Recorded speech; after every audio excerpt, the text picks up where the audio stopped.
And welcome to week 25 of Walk the Plank, the Perry Athletic Department podcast. I'll take a deep dive into the week that was Perry Athletics. And even though we don't have any huge home events coming up, our home portion of the winter season is complete. We still have some teams active in the postseason. We'll get into that today. And as always, joined by Gene Winters, my co-host here on Walk the Plank. Thanks for being here, Gene. Yeah, no problem. As you mentioned, some teams have ended, but now you got your spring team starting to blossom up and starting their season. Our busiest time of year from a gym perspective is when baseball and softball officially start, usually President's Day weekend until spring break, until we can officially get everybody outside. It is a sprint to spring break because we're going pretty much 3 p.m. to 9 p.m. So if people are up at the PAC working out or trying to walk on the track, they'll see a lot of closures at night just because we've got baseball and softball teams in there working to get ready for their season. So apologies to that, but we got to take care of our athletes first, and that's what the busyness of when you combine winter and spring sports into a little tiny window, and we're very fortunate with the facilities we have, but man, it's still pretty crowded in there. So one of the sports that we still have in play here this season is girls wrestling, and representing our girls wrestling program this week is Sophie Peckham. Sophie, welcome to the show. Congratulations. Coach Dominish nominated you to be our female athlete of the week, so we have some little gift certificates here. You get your Canes box combo and a free meal deal from the Perry DQ plus a Blizzard. So congratulations. Last week, we'll work sort of in rewind and talk about the excitement that was your sectionals last week over at Euclid High School, and how you got your first win of the year. So let's talk a little bit about that and how exciting that was. Congratulations, by the way. Thank you. Yeah. It was definitely I didn't expect it. It was going to be my last match of the year, so I really wanted it. Sure. And the day before the tournament, we had practice in the morning and the afternoon. In the afternoon, it was just a few of us really work it, and I think that helped me a lot, get my half deep and learn things, and that's how I won my match. Okay. So it actually helped a lot, and it was it was really fun and really memorable. What kind of match was it? Was it down to the wire? Did you win 10-0? Did you pin the girl? How? Take us through the match itself. I pinned her in the second period. Okay. I was mostly working on top. She was more in defense the whole time, so I had the upper hand the whole time. But she was strong. She definitely was. But she was a little shorter than me, so she was stronger, and it was easier. Once I got her almost turned, it was easier to completely get her over. Okay. Were there any extra nerves going into that match, knowing that maybe this was the last one of the year? Definitely. I was right before the match, I had to talk to coach, both the Dominishes, and they talked me through it, and they're just think everything you're going to do. That was a big thing for me. Before the match, I had to think, I am going to do this, not I'm not going to lose. I had to think I'm going to win. So definitely the positive mindset. Yeah, that switch in mindset can be huge, right? I mean, wrestling's a very physical sport. Most of the sports, there's a lot of physicality too in some capacity. Wrestling probably more so than others, but that mental change, even if it's just a little bit of a shift from, all right, I'm not going to lose, to I'm going to win, can make a huge difference. So I love hearing that. I think it's so important. The mental side of it is often overlooked. So congratulations on that win. Thank you. And let's hope that propels you into, I know your season's over for this year, but propels you into keeping with the sport and working hard in the off season and sort of staying on that path, because next year you'll only see more and more improvement. Yeah. And so how did you start? So that sort of wraps up at least the sectional part of it, and we can talk more about your season as a whole, but how did you start wrestling? How long have you been wrestling, and how did it become of an interest to you? This is my first year, but in 7th grade, I didn't know there was a girls program, and I heard a lot about it. My friends who wrestled, they were it's so fun, and I didn't know there was a girls program, and I always wanted to join. But in high school, I knew there was a girls program, so I wanted to join it, and I was it's the first year, it's the freshman year. You can always have new opportunities. And you could kind of alluded to it already, but how have Abby and Gigi and Maddie and the rest of the girls helped you, improve each and every meet, each and every practice? They always give me pointers, and they're like, you could do this, or during practice they always try to help me, and they break it down for me, because sometimes we drill fast and they're like, you do this first, then you do this, and it helps a lot because I'm like more of a slower learner, so it helps like 100% when they break it down and they know what they're doing. So like being around them and wrestling them also helps, because then I get more girls with more experience. I'm sorry, I was going to say, are you more of a hands-on, or are you a film person? How do you approach your matches and your meets? How do I... Like, are you watching film on your opponent, or are you just going in and letting your instincts and your practice ability and everything that you've learned, kind of take over? Before a match, I can't, I have to, pretend like I'm not about to have a match, so it's, less, I'm not nervous, because if I do, I'll get really nervous and I'll overthink everything. So I like talking to my friends before matches and listening to music, anything, until 10 minutes before my match is when I actually can start warming up and being with my coaches, and that's when I actually kind of lock in. Yeah. And then from a coaching standpoint, during the match, how are you listening to your coach? Can you hear your coaches? When you go to a wrestling match, whether it's a duel or a tournament, the coaches are always chirping, right? They're always giving instruction, always giving ideas. I always wonder how much you can hear, or how much of the feedback that they're giving you that you can actually put to use during a match. I can hear some of it. Okay. Sometimes it's kind of hard to understand, because you have your headgear on, and it's just go go go, and there's a bunch of loud, it's really loud in there. Loud, and so a lot of the time I can hear my coaches, but sometimes I can, but I can't. Okay. I try to listen to my coaches 100%. Sure. And I do the best as I can, but sometimes I can't hear them, but most of the time I can. And from the first practice you had this year, maybe the first time you stepped on a mat, to your win on Sunday, where have you improved the most? Definitely on top. I used to be really bad on top, because I never knew what to do. I never knew what breakdowns to do, if there was a certain one I had to do at this moment, because I'm very routine, everything has to be the same every time. It's hard for me to think on my feet, so when the ref blows the whistle, you have to think of something automatically, and I've definitely gotten a lot better at that. Well, awesome. Sophie, congratulations on getting your first win. Congratulations on being our Female Athlete of the Week. Thank you. Best of luck as you approach this off season here for wrestling, and we hope to see you back out on the mat next year better than ever, and best of luck. Thank you. All right, congratulations. Sophie Peckham, Female Athlete of the Week. Oh, we got to get to know you questions. I almost missed those, Sophie. You almost got off the hook. We do this every segment with our Athletes of the Week, so just some get to know you a little bit better type of questions. What is your favorite food? Probably smoothie bowls. Smoothie bowls. Yeah. So where do you get those at? And we have not had that answer before. Smoothie King, or when I go on vacation, I go to Virginia Beach a few times a year, and there's this really good place there. Okay, excellent. We'll have to look that up there, Mr. Winters. What is your favorite subject in school? Math. Favorite movie or television series or show? I don't really have a favorite movie, but I have one of my top ones. It's called To All the Boys I Loved Before. It's a book series too. Okay. So it's really good. Okay, excellent. Any hobbies outside of what you're doing academically or athletically here at Perry? I like going outside a lot. Okay. Like hiking? Being with my friends. Okay. Hanging out. Going on walks or in the pool or anything. Okay. What is your favorite app or game on your phone? TikTok. All right, we've heard that one before. Are you on TikTok, No. Mr. Winters? All right. You can check that out. It's, No, you're the dancing, I'm out.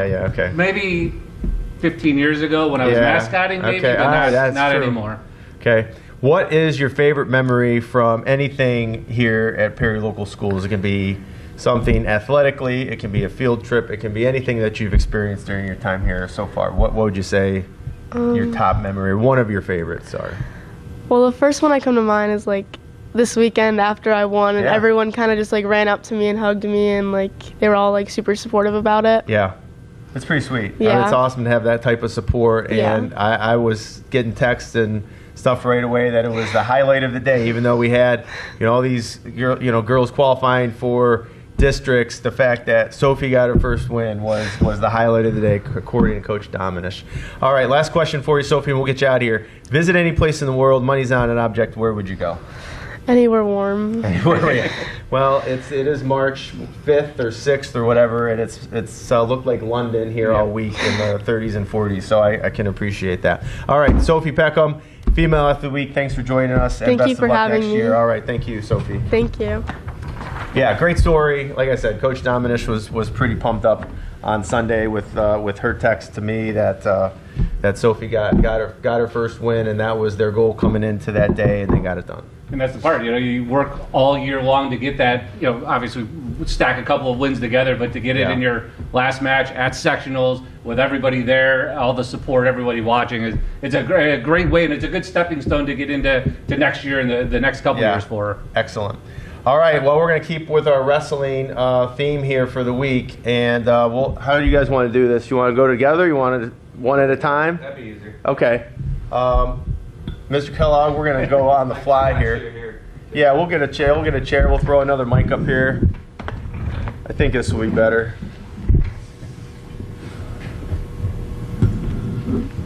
That's the part after a big, wrestling weekend too on the boys. You had back-to-back days. I know it was a busy weekend, which we'll end up talking about. But between all the districts going on, and the boys on Saturday, then come with Sunday with the women wrestling, and it's been a busy 24 to 48 hours for you. It really has been, and we'll hop back onto the girls' side here, and we'll highlight all of our district qualifiers and winners here in a moment. And but we're going to switch gears quickly over to the boys' side. Because I think we have a pretty unique and awesome story that you just don't get a lot. If you've been around athletics long enough, you've been around some great moments, and you've been around some things that are unique when they happen. But the story we're going to talk about here with Anthony Trentinelli is our Athlete of the Week here on the male side. Thank Anthony, you. I don't know if you're probably watching weight, so maybe after a little bit. Okay. So you get a box combo from Canes, and you get a free meal deal from DQ. So March 15th or whatever, you can use those. Thank you. Looking forward to it. Looking forward to it. I know these guys being at the state tournament every year, and after the wrestling is done, it's a pretty fun night to actually see them eat some pizza and kick back a little bit, ice cream, whatever their favorites that they've been avoiding for the last 6 months or whatever. But again, back to our story. Anthony Trentinelli. Dan Trentinelli, our head coach here at Perry for wrestling. Thanks for being here, gentlemen. Congratulations. Thanks for having me. What a fantastic story. I know I was watching it sort of vicariously through John Camp, through his interviews and things like that he was doing with you guys. But for those of you who don't know, Anthony was hurt toward the end of soccer, and I'm not going to steal the show. We're going to get into your injury here a little bit, Anthony, and I'll sort of let you tell that story. But he was hurt, had surgery on his knee, meniscus, so a serious operation, wasn't able to wrestle at all. And so essentially heading into the tournament last week at 0-0 for the year, all right, unseeded, hasn't wrestled. So Anthony, just take us through the sort of the emotions and the whole story. I mean, you can start back in the fall. How did you get injured? Take us through the recovery, and then we'll just sort of keep talking about last weekend, because I think it's an awesome story. Right. So in October, during one of the soccer games, I must have made a weird cut or something, and I felt my knee blow out. And I was so confused. I had no idea what it was. Didn't know what I was getting into. Yeah. Then I got the news that I had torn my meniscus, which is, a pretty major surgery. So I had to kind of cope with that for a few days and really let that settle, because I was told by multiple surgeons that I would never see the wrestling mat this year, as I talked to John Cape about. But, proved him wrong. Recovery-wise, I was still in the wrestling room every day doing my pages and pages of physical therapy for the opportunity to possibly come back. So it's been just a great chance to get back to the mat. Was you're not going to wrestle this year the only motivation that you needed to make sure you were going in the right direction and keeping yourself on pace to potentially wrestle this year? Well, so once I started physical therapy, my physical therapist said, "Oh yeah, there's a good chance you can wrestle this year," and that is really what initially pushed me to like get as best as I can. That little light at the end of the tunnel, or Yeah. the carrot to that dangle, like, all right, maybe this can actually happen, is awesome. But I, for anybody who's had, major knee surgery or any major surgery and then trying to come back, I mean, it's a grueling path. Like you said, you're still there every day. You're putting the work in, little by little, getting better and getting better. When did it become apparent to you that you would be wrestling at sectionals? When did that final decision, or that you knew for sure you'd be there? I think like mid-January, talking to my therapist, she was like, I think you're good to wrestle. Yeah. I mean, there's been bumps in the road since then, but since that point, I've been really motivated and really locked in on my diet and mentally to come back to wrestling. And for you, Coach, obviously it's your son, but also it would probably be the same for any wrestler that you had in your program. Yeah. How do you separate the two, where you see the hard work that he's putting in from the time injured to the time getting back? Was there any doubt in your mind maybe this isn't a good idea to get him back out there? Yeah, when he started inching forward and starting to wrestle, there were a lot of positives, and we looked like we're growing, and then we might hit some bumps in the road, so we're like, okay, let's not hurry things. But we were kind of looking at that clock on the calendar where we're getting closer and closer, and really have to make sure he has enough training and it's fair to the team, and he got to that point. And in terms of like, it's your son. You have to separate. And anyone who's coached your own kids at a higher level, you have to separate the two between your son and coach. And you get home and you feel for him as a father. Separating the coach part, but you still got to go back and coach everyone up, right? And coach positively and all that good stuff. And he kind of like, I was very hands off. It was all up to him. My responsibilities in the room, and he did everything on his own. I didn't push him. I didn't hold him back. He listened to his body. He listened to the professionals, his surgeon and his physical therapist, and those are the people that really got him going. Pretty much my input was nothing. It was all up to him. Now, maybe the more difficult part of that is subbing Jimmy out, getting Anthony. Like, how does that process work too? Where, obviously they're brothers. You're in this is another dad moment too, along with coaching, where now you're going to have to deal with that 24 hours. So we kind of like had a weird hole in the middle there without Anthony, and then that allowed Jimmy and Hunter Klein to get in the lineup, as well as Leo Villalobos, based on where things shifted. So we had three guys jumping around and getting tons of great mat experience. I'd say this, going into sectionals, everybody kind of slid down in their weights. Jimmy at 44, or Hunter, depending on who would win that wrestle off. Both of them are relatively undersized for 44. I think they both realized that. And they were like, probably, I thought both of them had great seasons already. Yeah. And they kind of ended it at a high note if they ended it there. I think both of them reached their goals. I know Jimmy reached his goals for the year already. And then when Anthony kind of came back really strong, and I think when Jimmy's like, I wrestled Anthony, he's so darn strong, I'm thinking, okay, well, you want to wrestle him off? He's like, no. He goes, I'm happy with my season. I want to support him. And he goes, I'll work with him. And he did a really nice job working with him on those earlier getting back to action, because Jimmy was really thoughtful, and he's seen the whole process at home. It's not like he just sees it at school. Right. He sees when you get home. He saw the surgery. He saw everything. Yeah, the behind the scenes, all of it. So he knows that, and that's in his head when he's training with Anthony. So he was real thoughtful about the way they trained. Well, I think it says a lot, and I watched Jimmy's interview with John Camp as well, and I think he should get some kudos for that, and be sometimes I've got a brother. I know sometimes it's not always perfect. You want to go at each other a little bit, but I think that's another just great part of this story is that brotherly love that is working here behind the scenes. And sometimes it's hard to admit as brothers, but I give Jimmy a ton of credit, and obviously Anthony just a ton of credit for the work that he's put in to get back to this point and to win this thing this past weekend and go to districts. And so how does that work? Are you seeded now because we won? So you're walking in the sectionals. Yeah, you're zero. He's you're 0-0, and last year he had the injury again or illness. Right. Yeah. So now you're dealing with nothing there at 44, and then you shake the whole weight class up. It really got shaken up, and so. Who did you have your first match? Was it a higher seeded kid? It was two seed, right? Go ahead. Yeah, it was the 2 seed. So, I mean, I had no idea until I talked to John Campbell. He was a top 10 kid in the state, and I had no idea. And I was like, I went into double overtime, and I was like, oh, this kid's he's pretty good. But it was good to get it done, and then learning that after really spiked my confidence. Maybe not knowing that probably helped maybe a little bit. No pressure. If you go into the match like, oh God, this kid's I haven't wrestled yet live this year in a match, and I've got a top 10 kid in the state. It maybe is different, but so double OT. I mean, how did that? Probably hard to put into words, but how did that feel?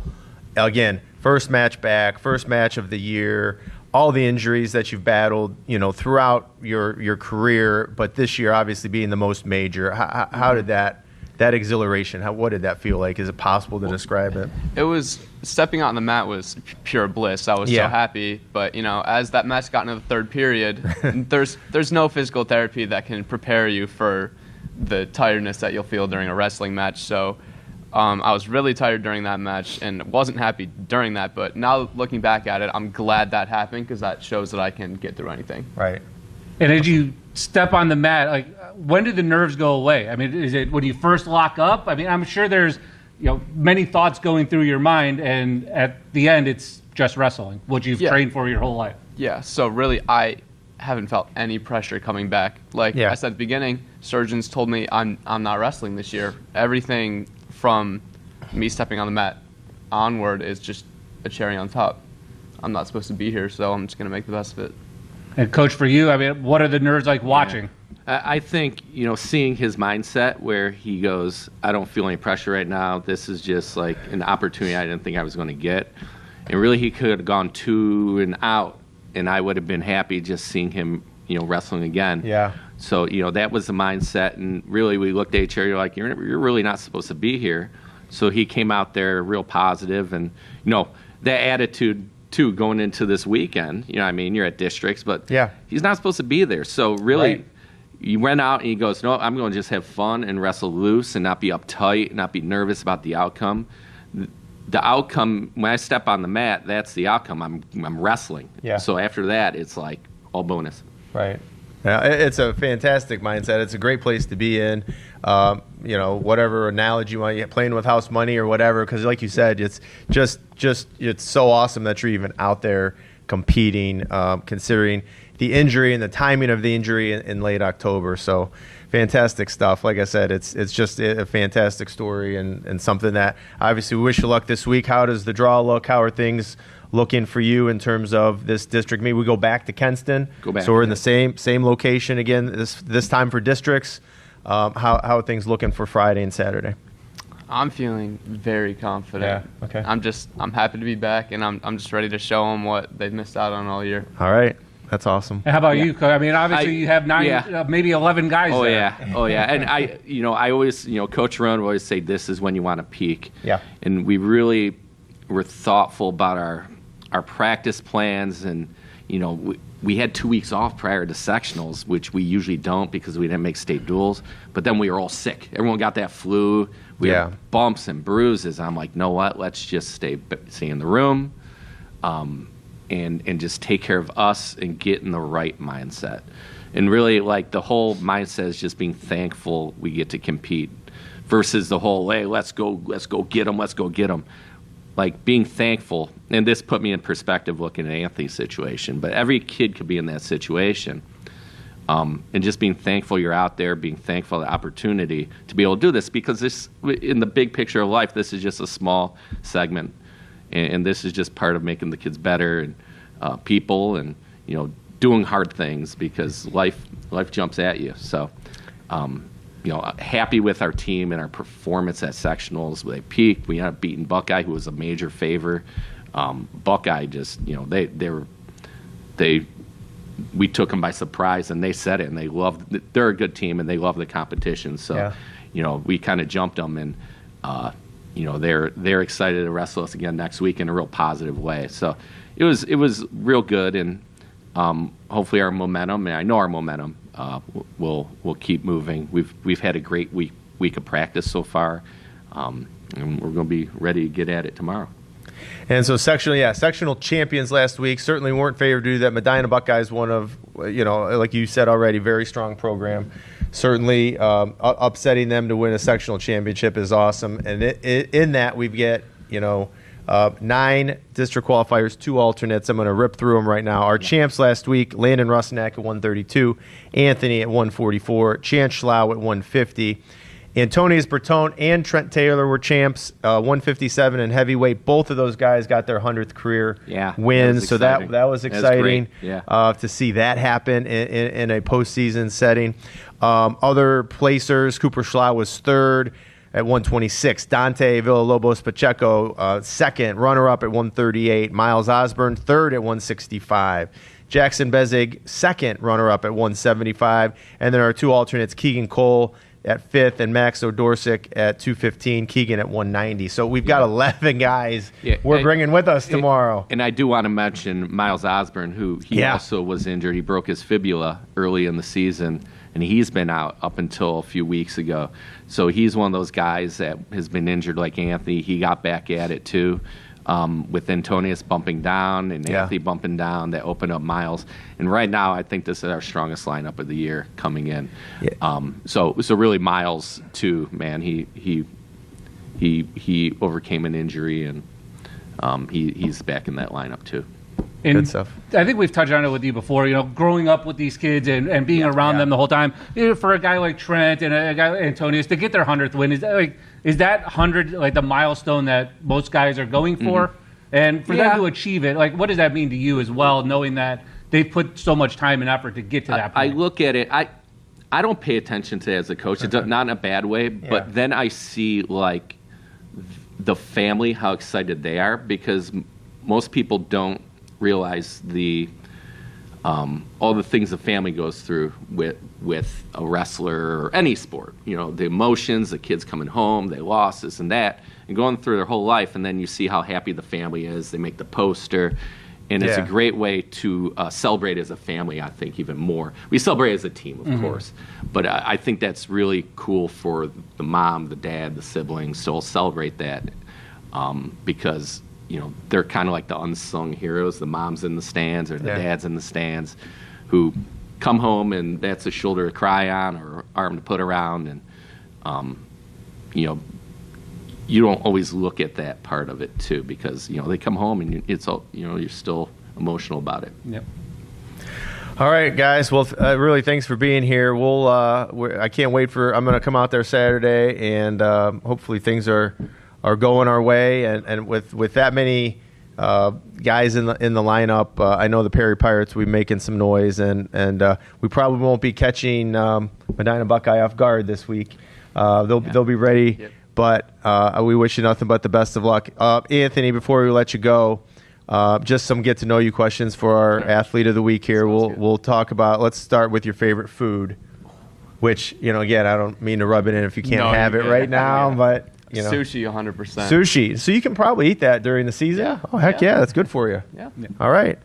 What's your first food you're going to eat after the season is over? Oh, that's a good question. I would love just a big burger. Okay.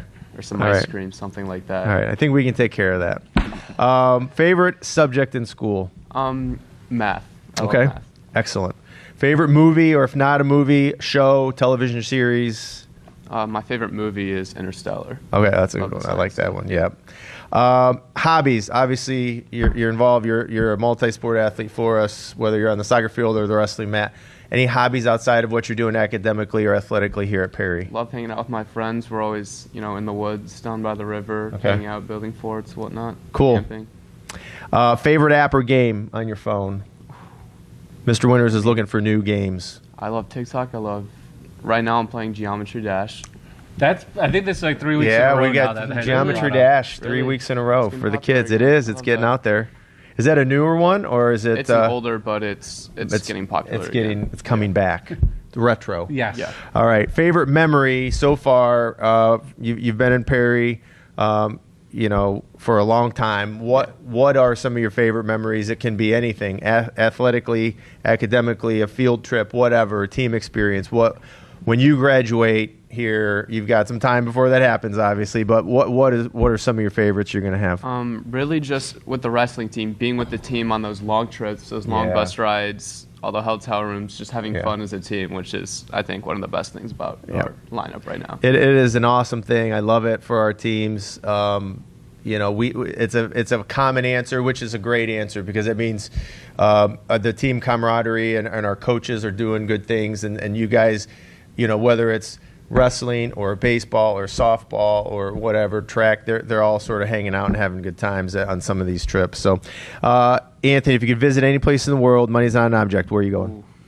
I want to go to Italy. Okay. I want to go to Italy. You got the Trentinelli thing there. Yeah. A little family back at home. Check some family out. Yeah. All right, guys. Hey, I'm super proud of you. It gave me chills last week when I'm watching all of it from afar. But congratulations. Thank you on so a much. great Thanks, group week. Best of luck this week Thank you. at district. Thanks. Go get them, boys. Go Thanks. get them. Yes. Love it. All right, great story. It's one of the. It's going to be one of my favorite ones of the year, if not for my career. You just have some things. The softball game last year comes to mind with literally a walk-off home run to send the team to the farthest that we've ever been in our history of softball. That's good. This is right there with it. Having him not think he was going to wrestle all year to come back and actually win a sectional championship and get to districts with hopes now of getting to state. So, which he hasn't been able to do because of previous illness or injury. It's just a great story. So we're wishing everybody the best of luck. Again, 9 district qualifiers. We rocked it last week, and with all those guys as champions getting number 1 seeds, they're going to be 5 of them at number 1 seeds, couple of runner-ups. Like we're going to have a good shot to get a number of people down to Columbus. So yeah, and that's the part now. You want to peak at the end. We've talked about it. For the last 2 years, you want to be hitting your stride at the right time, and to have potentially 11 representatives there. I mean, I can't think of better odds to have handed and get your trip to Columbus. Absolutely, and we're going to keep the wrestling thing going. Come on up, Coach Dominish. We had Sophie Peckham on earlier today. And she was great. She was so excited that she got her first win last week. And so I think it was a great nomination to have Sophie as the female athlete of the week. And we'll talk about our district qualifiers as well here. But the fact that, she got that first win, what does that mean to you as a coach? And obviously she was super excited about it. She was smiling ear to ear, even here, almost 4, 5, 6 days later after the fact. So what does that mean to you as a coach when something like that happens? Honestly, I cried. Yeah. And I hugged her, and it was, for me, that was pretty close to Abby and Gigi's turnouts last year of how well they were doing. Yeah. You watch a kid who's brand new to the sport. She takes a huge risk to come in and try something different in high school, having never done anything like this in her life. Right. She's never done any kind of like jiu-jitsu or karate or, this is as far opposite from cheerleading as you can possibly get. Yeah. And for her to want to try something new, and she, consistently showed up to practice every day. She got hurt right off the rip at the beginning of the season. She hurt her knee, so she was out for like the first month of the season, came back, and it was wonderful to see everything finally come together. Everything clicked, and that's, as a coach, that's what you really want for these kids is, they put in all that time and effort, and you just want them to have some kind of gratification of why are they working so hard Right. at a sport, and when they can achieve something out of it, it makes it super special. Is this where you wish she had one more week, or are you happy that it ended, it was her last match, so that maybe that fuels her for next year? That's a tough question. I'm happy that things ended the way they did for her. I know that the district tournament is very difficult. Mm-hmm. So I knew that going into sectionals would be her shot at being able to get a win, and I think she's very happy with it. She's continued to come to practice this week, and she's very invested now in the whole process. So I think for a lot of these girls, for me, that's the takeaway, is I want them to finish on a positive note, and I want them to have something to keep that fire lit, so that they will come back. So they do want to do some stuff in the off season, and just keep getting better. And again, like you said, she's not going to forget this. Right. Oh no. 4 or 5 days later. Yeah. Yes. It was apparent, and I think it has. It's that it has sort of, that fire is still there, and I think it's going to remain there for her to. I think you're going to see her at some off-season stuff. We asked about that a little bit. And it's like, oh yeah, I'm ready to go. So I think that was a fantastic way to end her season. But the good news is, from a team perspective, we're not done. Right. We finished third out of 31 teams last week at Euclid at sectionals. We have 4 district qualifiers out of that, and 1 alternate. So I'll run through them. But Abby Cornwell first at 110. She was 3-0 with 3 pins. Gigi Dominish first at 115. 4-0 with 4 first period pins. Eva Kutcher, second place, runner-up at 235. Emily Kutcher, third place at 170.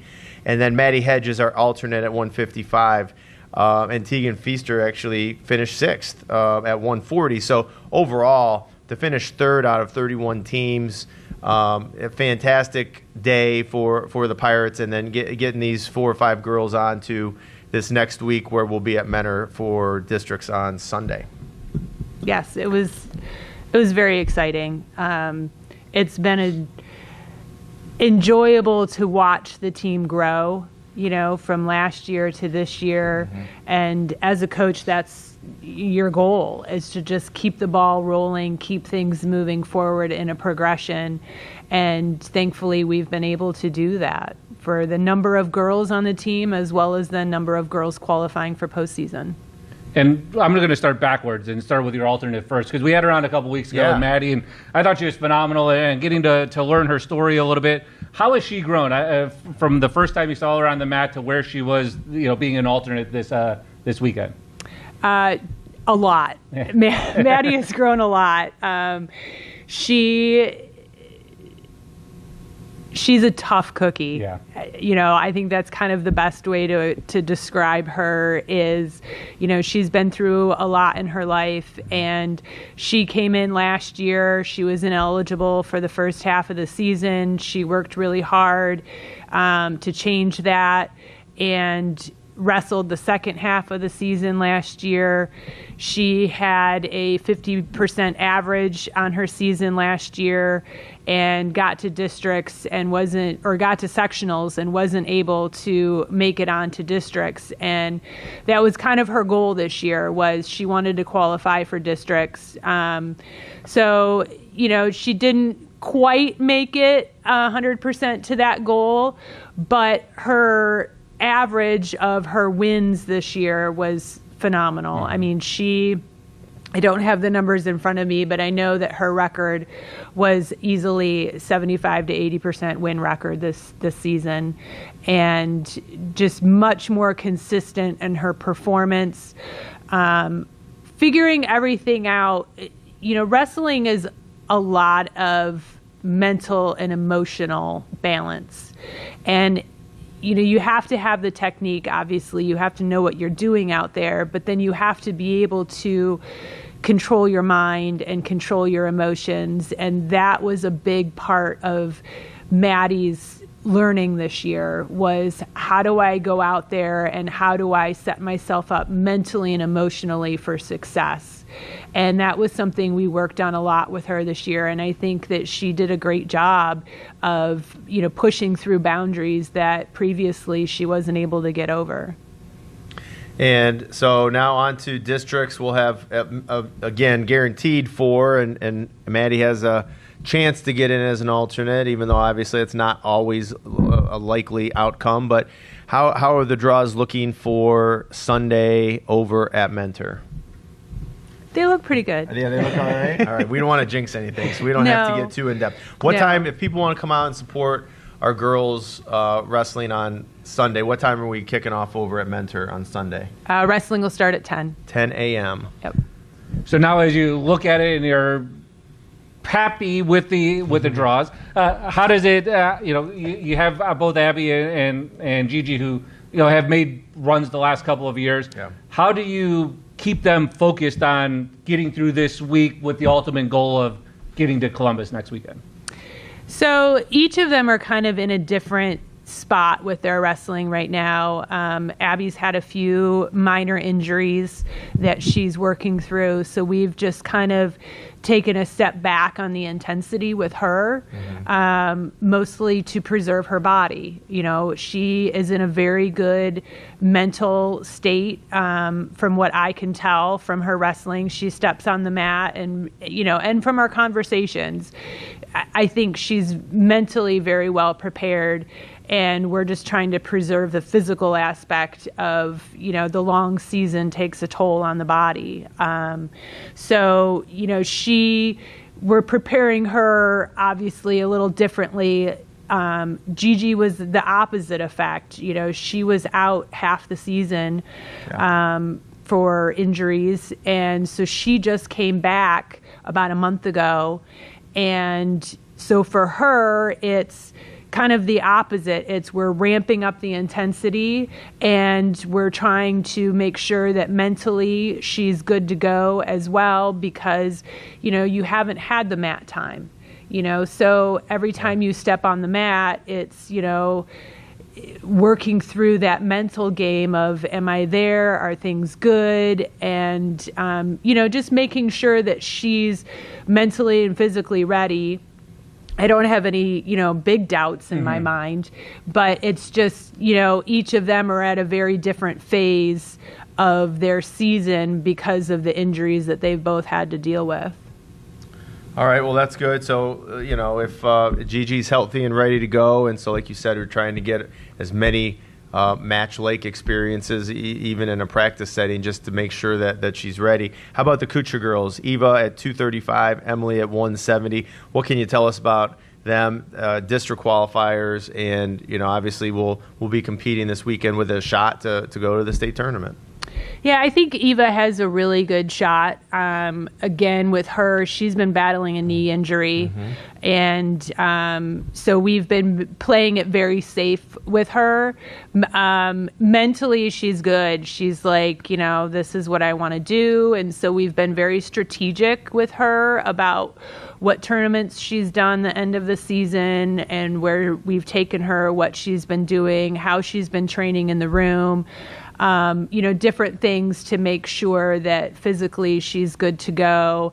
And, she's a senior. Right. So, I've been kind of pushing her along, like, this is your last hurrah, so let's, when we get to districts, we're putting it all out on the line. Right. And I don't care how sore you are, you're going to do it. Time. Yep. And for me, that's kind of, it's the fun part, but the difficult part as a coach, because obviously I'm not the one dealing with the injury, but I have to be the cheerleader at that point. And it's, you can do this. This is why you want to do this. And, helping them to see that end goal and helping them to understand why they're pushing so hard. And, and then congratulating them when they do push as hard as they possibly can. So I'm really hopeful for Eva.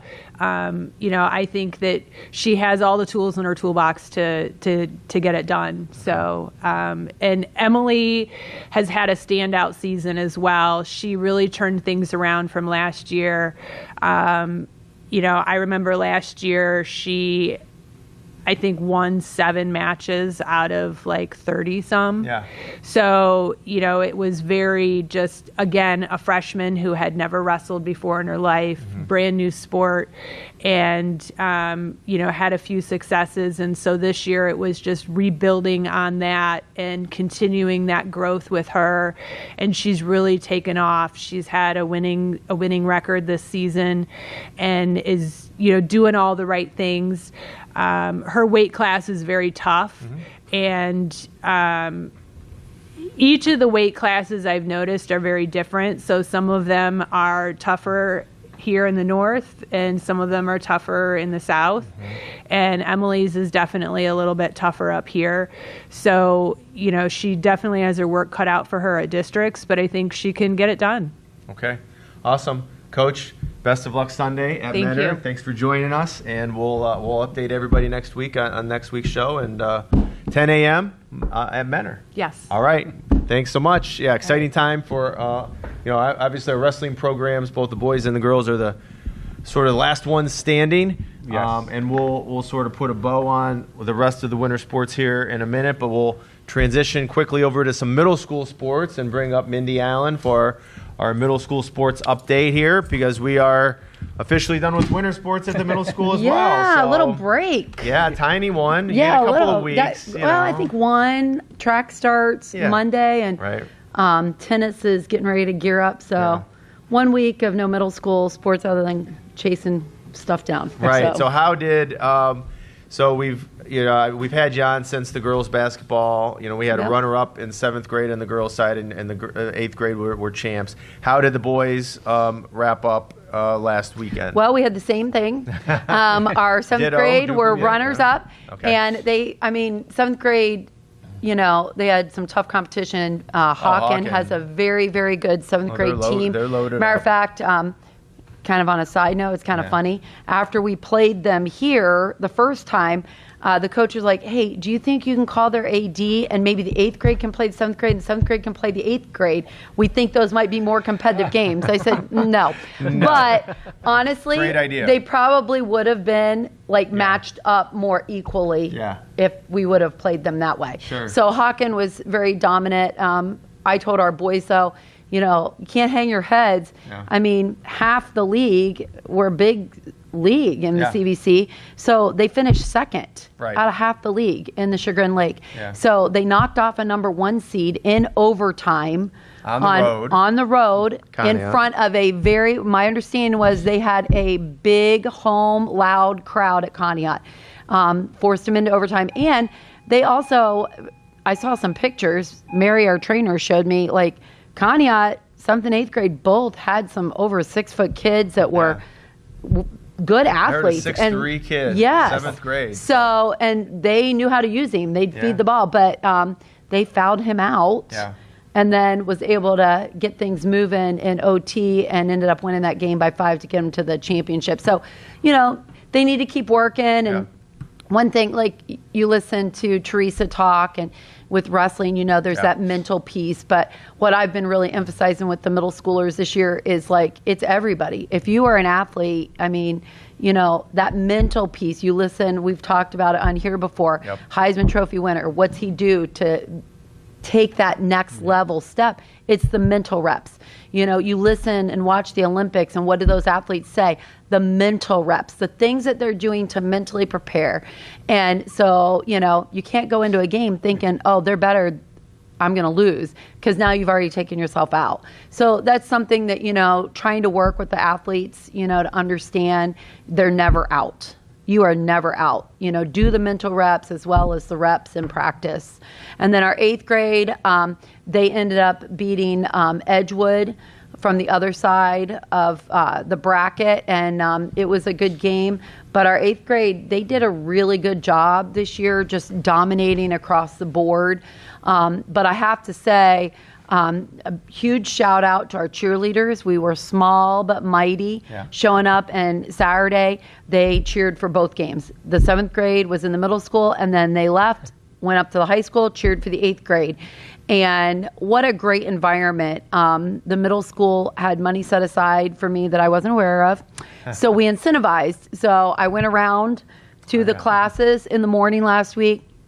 Hey, listen, we want you to come to the games. I know it's early, but come. You're going to get a free donut. We're giving you free donuts if you come to the game. So we had a nice size student section. 2 of our middle school teachers, our 7th grade teachers, they showed up, sat in the student section with the kids. And the kids, fed off the cheerleaders and had a nice crowd in the middle school. And then all those kids went up to the high school for the 8th grade. And we had 2 student sections up there. We had some 8th grade girls that made themselves a little ESPN table and had some fun with it. And then a bunch of boys created another student section.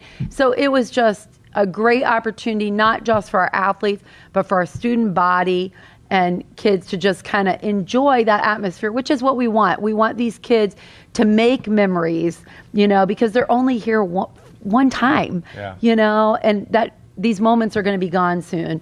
So, we did very well for the boys. So we're looking forward to spring now and all the track that there is, and our co-ed tennis team that does a very good job competing in a very competitive field of tennis. The CVC, Gene knows that from being on the girls' side last year. We're in a different division next year, by the way, so that helps. 3-3 now for so we'll be in more similar quality teams as far as competitiveness goes. But the CVC can be brutal when it comes to that. So, and, obviously stay tuned for spring because we try to update everybody on a daily basis what's happening. Flag football is happening. And boy, we've got numbers. Happening. Baseball, softball. You got, talk a little bit about flag. So, I would love to. I would love to talk about flag because I am loving it. I am having the most fun with flag football that I've had. I've always loved it, but these girls are just coming out in droves. I've got 36 girls signed up.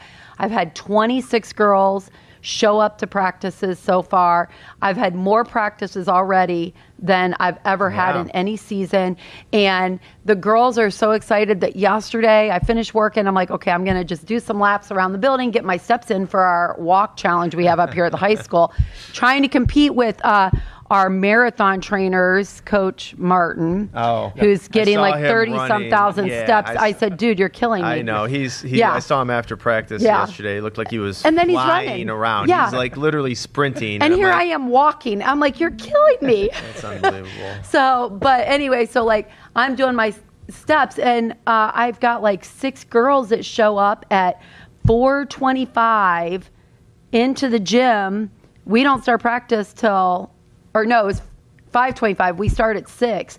And they're running routes. They're running through plays that we're putting in, which, by the way, I've never done that before either because I've never had them together to put plays together. Yeah. I usually just do it on the fly in games. Yeah. So now we're actually putting sets together with names, and I'm able to just give them a signal or give them a call, and they're lining up. So it is just, and they're having fun. Yeah. For example, sorry, Bryn, but I'm going to use you as an example. Yeah. So, if you came to basketball, you saw Bryn's intensity and her focus. Bryn Trevsker? Yes, okay. Bryn Trevsker. So last night, she took a few days off. She comes last night. She comes early. She's working, and everybody knows her brother's the high school quarterback. So she comes in, she starts throwing, and I'm watching her while I'm doing laps. I'm like, oh, I got another quarterback. Great. And Kendra Conrad, my quarterback from last year, she would rather just play defense. So I'm like, okay, well, if I can find some other quarterbacks, I can give Kendra some breaks and let her just focus on defense. And so she's out there laughing, having fun, the whole practice. Not only is she laughing, having fun, she is spinning the ball when she scores and has a good reception. She's trash talking. And I'm like, oh my gosh, this is a different Bryn Trevsker than we had in basketball. That's awesome. And so I got to talk to some of the girls afterwards about the fun they're having. And, that's the beauty of it. Like, these girls, they're not just coming to flag. They're part of track. They're part of softball. Some of them are doing JO. Some of them are doing the musical. They're in theater. Some of them are in AAU. They're doing competitive cheer. They're doing all different kinds of things. But they're coming to flag football because it's fun. They're having fun. They don't feel the pressure. Yeah. At flag with me that they're feeling in their varsity or their primary sports. And so I think that's making it more fun for me too, and where Coach Flenner and I can have a lot more fun. So I'm super excited. We're going to be hosting game 1 here on March 20th, and we're going to have games at 6 and 7 o'clock. So it's a Friday night. It's a Friday night, and we're going to have concessions open, and we're going to have varsity at 6, a varsity game at 7, and JV game at 8 o'clock. So we've got 3 games that night. So we're super excited. And then we're going to play again on the road at Minter on the 22nd. But super excited. March 20th will be our first spring event of the season. So Yeah. flag football gets to kick it off. And we're ready to go. And I know with the OHSAA getting involved this year, that will be.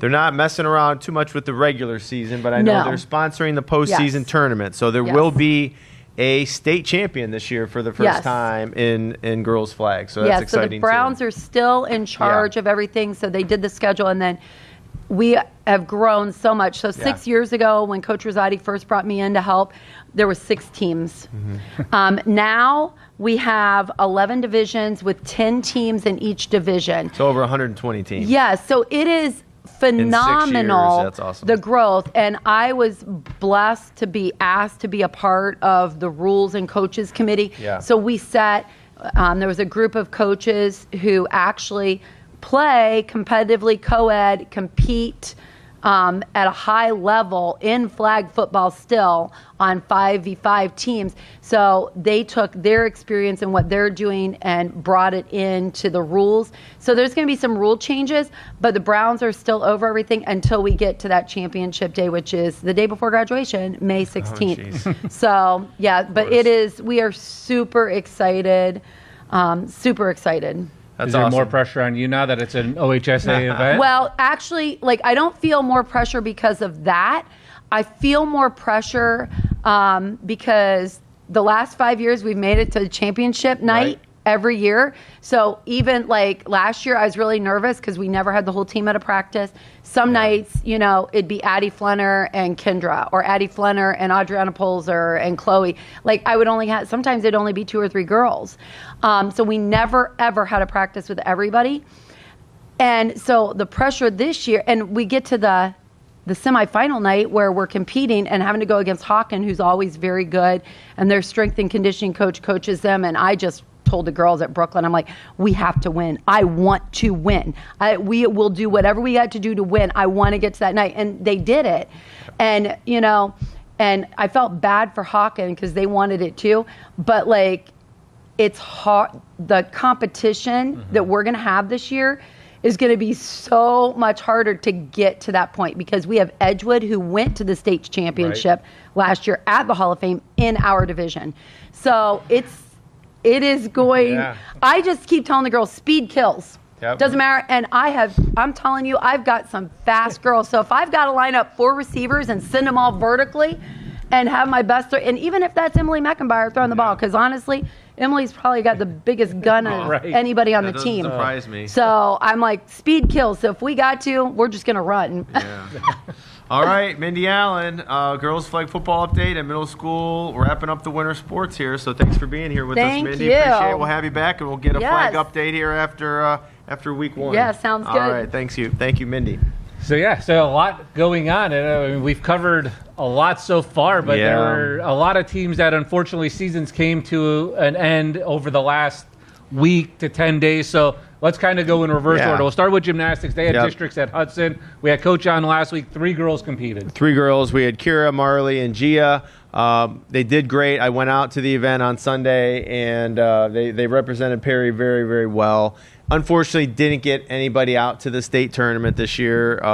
Marley was our best scorer and was the closest, but she just didn't get there, which I know that was one of her goals. But a fantastic year again for the girls, and super proud of their accomplishments. And I know Marley graduates, but the other two will be back and ready to go for next year. And then on the boys' side, we had Coach Ice on last week, talked about the challenges that Brookside that the Perry Pirates would face against Brookside. And, it's kind of a slow start. They end up falling in sectionals 72-61. Yeah, really impressed with Brookside. It's hard when you go into these postseason meetings now, because, again, back old school, you would have the 10 to 12 teams in your area, Lake, Geauga, Ashtabula County, sometimes Eastern Cuyahoga County, that were in your division, and you knew those teams. You probably played those teams potentially during the season.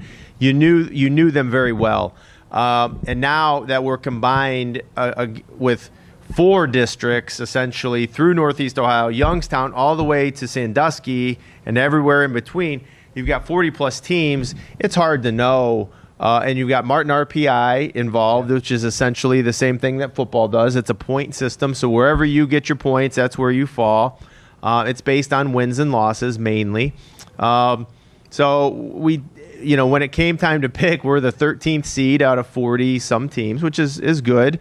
We finished 13-9 in the regular season. They had some tough choices to make where to go, and I think we could have gone somewhere and gotten a home game and played a lower seeded team and potentially won that game. But then our next game would have been against Warrensville Heights or Cleveland Central Catholic, or run the gamut of these schools that Warrensville Heights beat Edgewood the other day 75-19 or something like that. And it's just one of those things. We wanted to put our kids in the position where maybe we had a tougher game on the road in the first game, but we had a winnable game in round 2 to get us to a district final situation.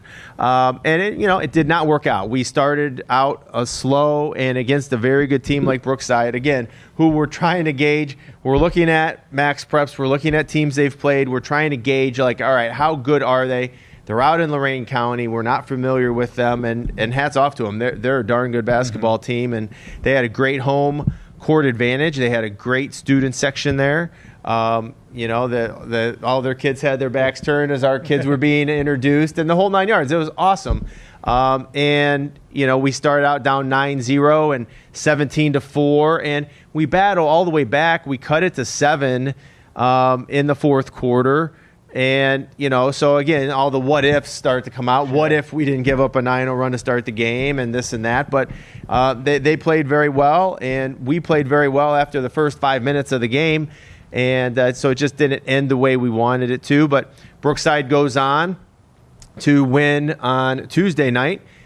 They beat Orville, which, again, that was sort of our mindset. If we could get by Brookside, we knew Orville was a game, not that it was guaranteed win by any stretch. Orville is very good, and they had a very nice record as well. But Brookside goes on the road and gets a win in Orville, and now they're playing Canfield on Saturday in the district championship. So that's how basketball sort of ended up with the boys' side. We did have some award winners. Caden Brewster was first team all-district for us, and first team, that's Northeast Lake District.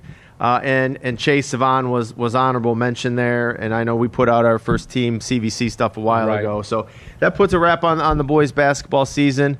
Special shout out to Michael Nowoshelski and Brady Stevenson, our 2 seniors. And Brady was injured; he had a meniscus, much like Anthony. But we didn't know about his until much later. It was after football season was over, and it got into December by the time he got diagnosed, so he could not play this year. But he stayed with it all year long and was part of the process. But the good news is our team is young, and we'll be back ready for more next year. And kind of mirroring what the boys did, the girls kind of were in that similar situation. Yeah, they're young, only losing one senior. Also, that same kind of thing. They started off well, and then it was that end of second quarter into the third that really got to them. But in the end, they fall to Gilmore 42-35. And I was really impressed with Gilmore's defense. 42-35 is a traditional football score, right? It felt like a football game out there at times, and you never know what you're going to get from the referees from game to game. They're a different crew each and every time, and some will let the game be played, so to speak, and some are going to call ticky-tack fouls, and there weren't any ticky-tack fouls called in that game. And hats off to Gilmore. They were very aggressive defensively. Yeah. That's what stood out to me. We played them back in early February, and that level of defense I don't think was evident that night. It was good, but they ramped their defense up, and we struggled to put the ball in the basket. And when that happens, it's typically not going to go your way. But a fantastic job by our girls, our coaches, and our families to get back to the district final with a team. And again, thank you to Adriana Polzer for her commitment to our program. And I know she didn't get to play a lot or as much as maybe she wanted to, but was a great leader, worked hard in practice, did all the things behind the scenes, and I know Michael and Brady did that too. So it's hard sometimes when it's a senior, and that's the way it ends up playing out. But Adriana was fantastic as well, and the good news is there on the girls' side too. We're going to be back. Our eighth grade has been undefeated for the last couple years, so we're going to add some pieces. Albeit young pieces, only as freshmen, but freshmen can play and freshmen can contribute, and you saw some of that this year, obviously with Aubrey and Bryn, and I would expect that next year as well. Yeah, I'm not going to steal too much of Coach's thunder. Maybe I'll bring it up next week because I know he has a couple things planned for Wednesday when they have their end of the season. But there were a couple of things that really stood out. I mean, for not knowing where scoring was going to come from and things like that this year, I want to say this was either their second or third highest field goal percentage in a single season. So you think about like some of the things that they did accomplish, and as you mentioned, to get back to one step earlier than where you were last year with an unknown team was a great accomplishment. Certainly, I think if you would have said at the beginning of the year you'll be 17-8 or 18-8, and you're going to end up in the district final game, I think we would have all signed up for that immediately, because I think that we overachieved this year for sure, in my opinion. And I know that experience that we've had is only going to help us, for next year moving forward. So a couple of Northeast all district winners. Emily Meckenbauer was first team. Mia Lynch was third team.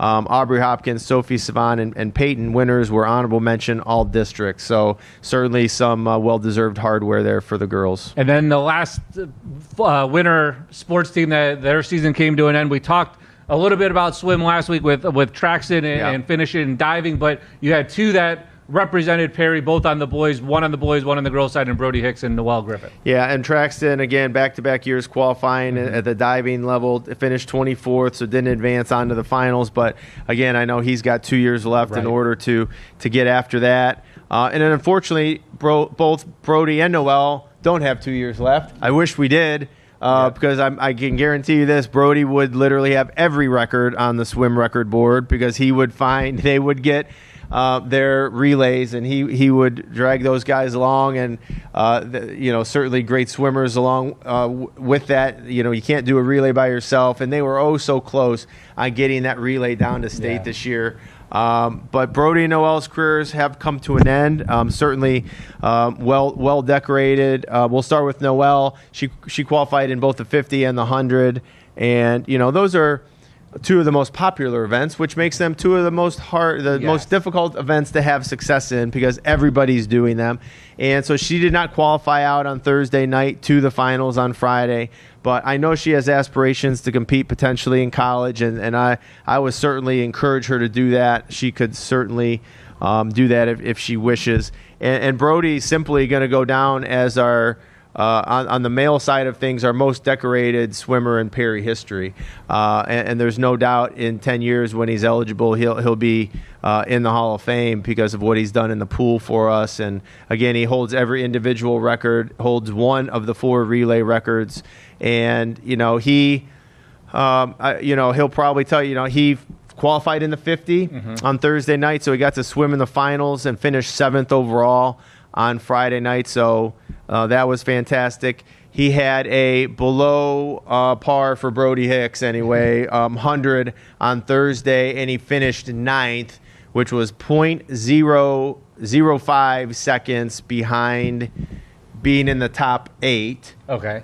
So the way swimming works is you have to be in the top 8 in order to potentially be on the podium or finish in the top 8 in finals.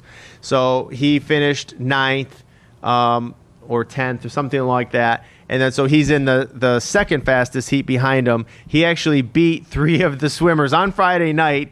By time, he beat the 3 in the fastest heat of the night. So he would have finished 7th in the 100. They don't allow that to happen, even though he had a faster time. So he did. Here's the highlight of it. He wins his last race. So in his heat, he wins the 100. Swims a fantastic time. And he goes out winning his last high school race. And yet his story is untold. Again, he could go certainly swim in college as well. And when we've had him on the show, he's talked about wanting to potentially serve our country in one of the academies. So we'll see where Brody Hicks ends up. But just stellar career for Brody and Noelle for being relatively new to the sport, to be a 2-time state qualifier. Hats off to both of them for a fantastic end. Yeah, so a lot going on in week 25 with seasons coming to an end, season still going for wrestling, spring just right around the corner. But I'm guessing next week there, of the 15 potential wrestling that could be going on to states, we'll see how many of those get in. It should be an exciting week if you want to go out on Saturday to see the boys in Kenston or the girls in Mentor on Sunday. Yeah, so our sort of prelims, if you will be for wrestling will be Friday night. So we'll start the tournament Friday night, and then it goes into Saturday. So it starts at 5 p.m. Friday at Kenston, and then again starts at 10 a.m. on Saturday, also out at Kenston. And then the girls, as Coach Dominish said, will start at 10 a.m. on Sunday out at Mentor. So best of luck to both of our teams there, and we'll update everybody next week how many we're taking with us down to Columbus. Yeah, again, it's that exciting time as seasons are coming to an end and trying to peak at the right time and get as much representation down in Columbus as you can. All right, sounds good, Gene. Thanks for being here as always. As we wrap up week 25,